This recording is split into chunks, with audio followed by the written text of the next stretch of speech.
I think you're right. I think that, as I've recommended before, Stu, anyone could go in and file a complaint with a law enforcement authority for murder, conspiracy to commit murder, and demand that people be arrested and prosecuted.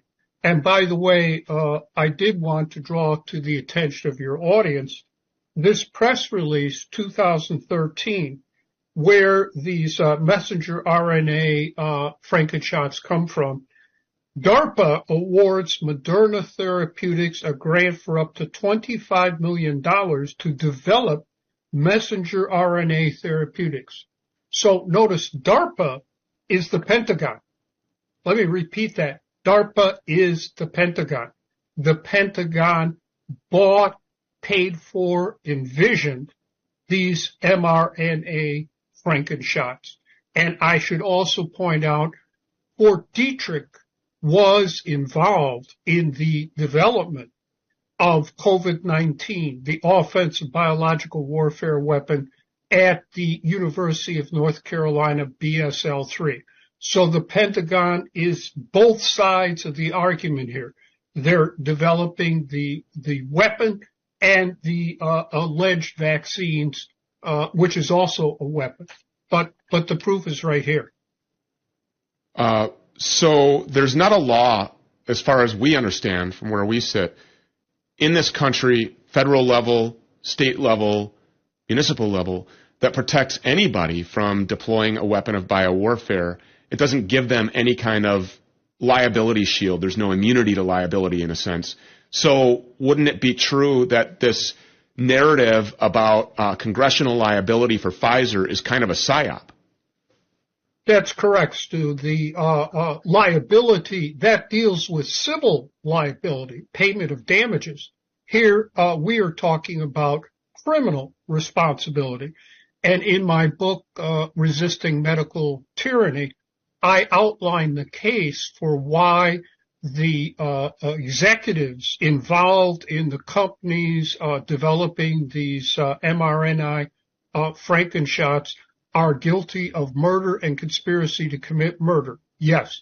And you saw that report last week from Portugal that upwards of 300,000 Americans now had been murdered as a result of these mRNA Frankenshots.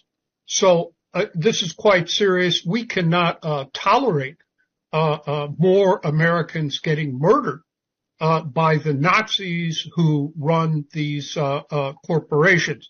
And if you look at the jab resolution, clearly what we have here is twofold.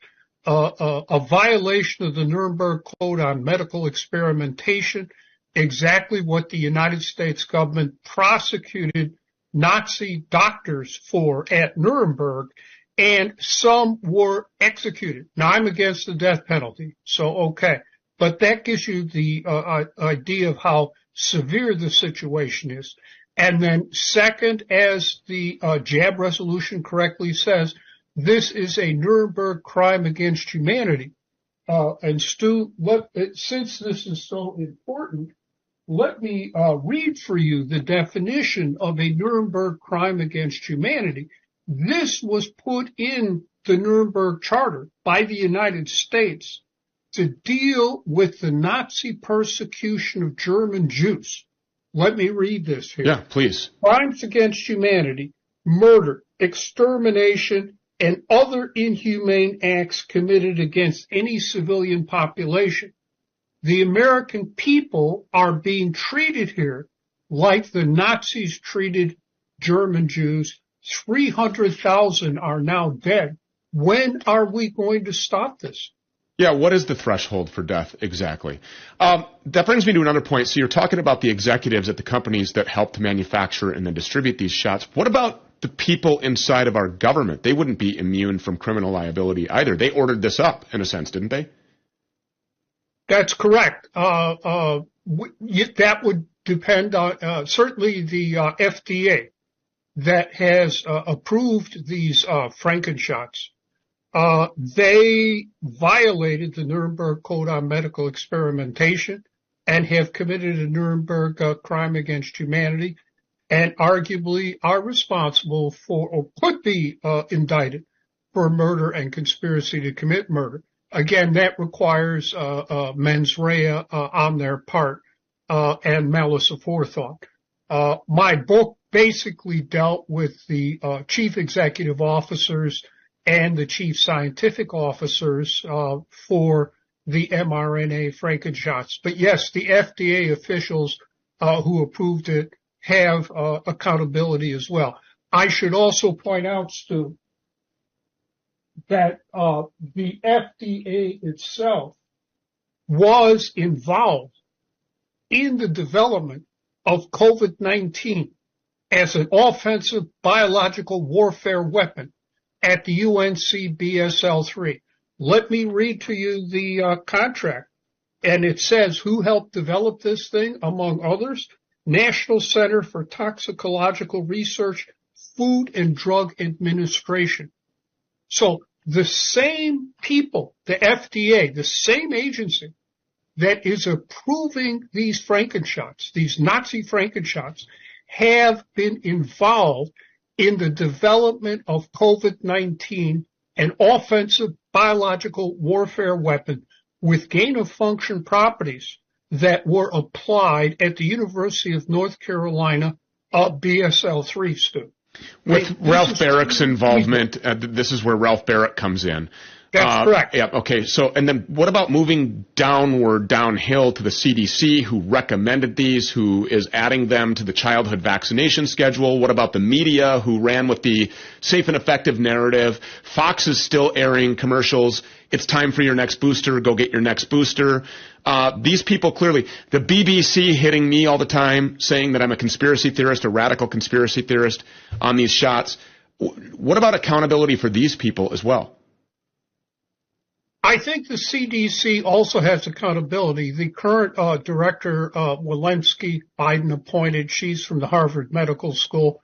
Harvard Medical School is also involved in the development of the COVID-19 at the UNC BSL-3 with Ralph Barrick along with the FDA.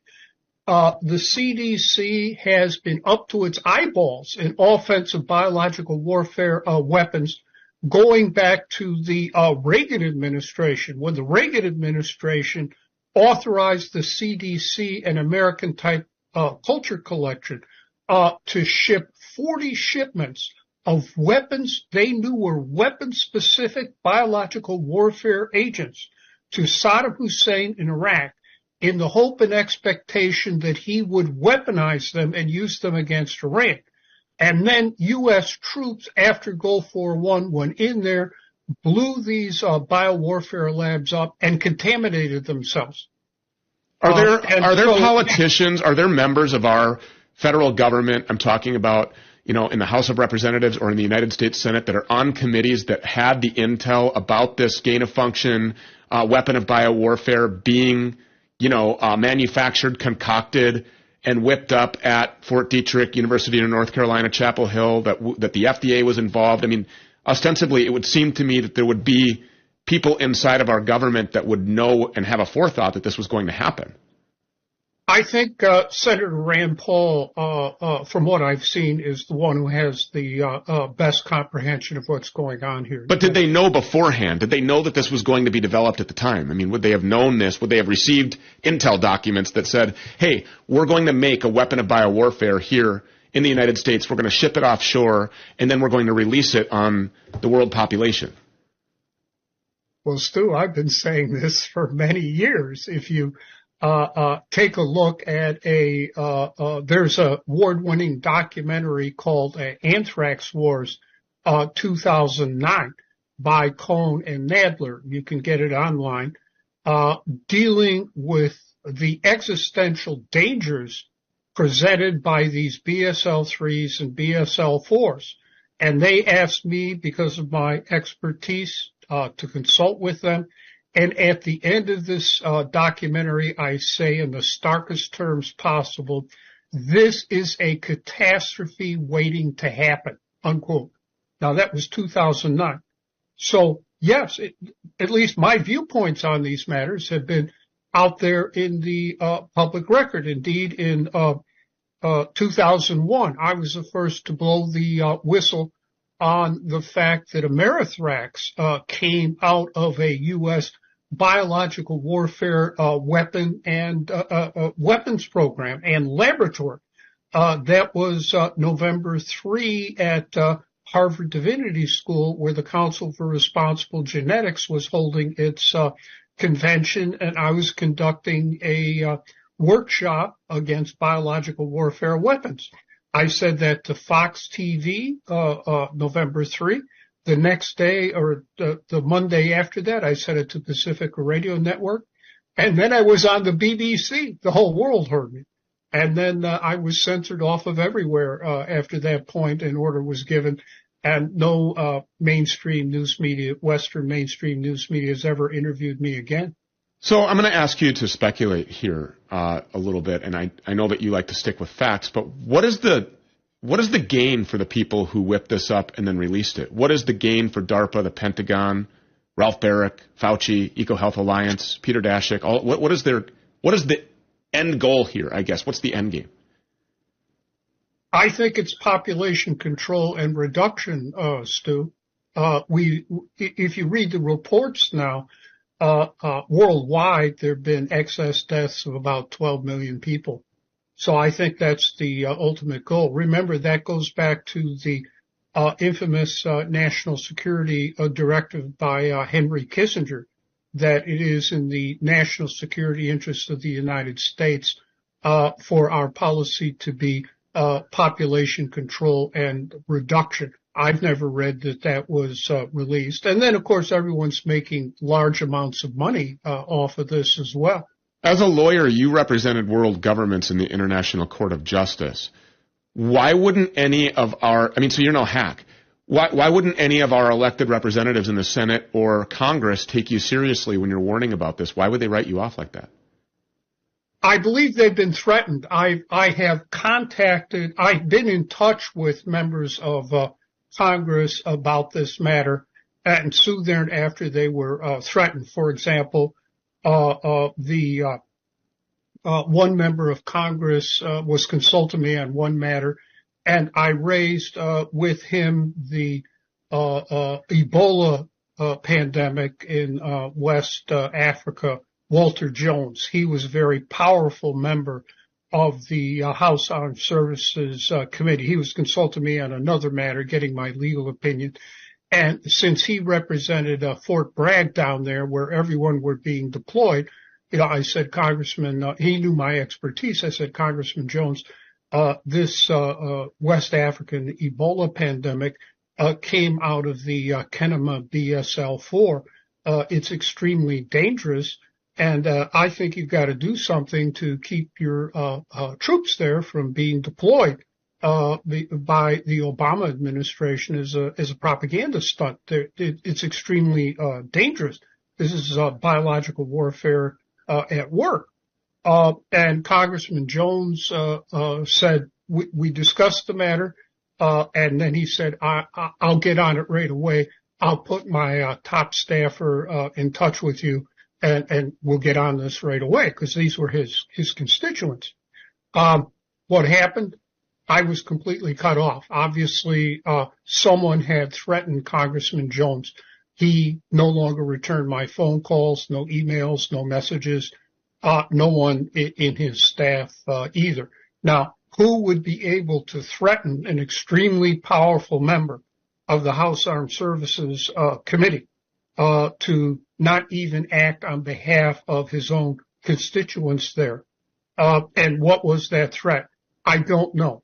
But this personally happened to me, yes. And even after Congressman Jones died, I sent condolences to his office. They didn't even acknowledge receipt of my condolences. I think we probably know why. Certainly not every sheriff has been gotten to. Do you think that that's the course of action here, is for citizens to go to their sheriff and report that they've been assaulted with a weapon of biowarfare? Yes. And also go to your district attorney, state's attorney, county attorney. I'm dealing with the county attorney down there at Collier County. He's involved in drafting their health freedom declaration. We're making progress. And then on there that. needs to be an enforcement mechanism in that That's resolution for how we move forward and what we do with the people who are responsible for this deployment, and then what we do with the stockpiles of this deployment. I think it's pretty clear at this point. I mean, it needs to be seized, it needs to be incinerated, and then the people responsible for it need to be put on trial and handed down sentences. That's not to excuse the Chinese Communist government. They knew full well they were developing an existentially dangerous offensive biological warfare weapon with gain-of-function properties, with HIV DNA genetically engineered into there, and that was subjected to nanotechnology to aerosolize it. This stuff will travel up to 30 feet in the air. So I'm not excusing them at all, but they were developing it. The Wuhan Institute of Virology then is, by definition, a bioweapons lab. Pardon me? The Wuhan Institute of Virology then, by definition, is a bioweapons lab. Oh, yeah, that's China's Fort Detrick, Stu. What happened was, obviously, President Xi there decided that he wanted to play with the big boys, and the big boys had a BSL-4 like we do, our Fort Detrick, or the British at Porton Down, and he was going to have his own BSL-4 and his own panoply of offensive biological warfare weapons, just as bad as anything we have. Right. Funded by the U.S. taxpayer, and there's no shortage of that going on around the world either, as we have reported on this program ad nauseum. Dozens of these bioweapons labs, just like the Institute of Virology in Wuhan, located in Ukraine, where we're sending hundreds of billions of dollars, and now we're getting reports about the same happening in Taiwan. Interestingly enough, the military-industrial complex wants U.S. boots on the ground there. Lindsey Graham, the Pfizer whore, the fossil in the D.C. Beltway there, is advocating for U.S. boots on the ground in Taiwan. Seems that they know where all of the bodies are buried, Professor Boyle. Thank you so much for coming here. We certainly appreciate it.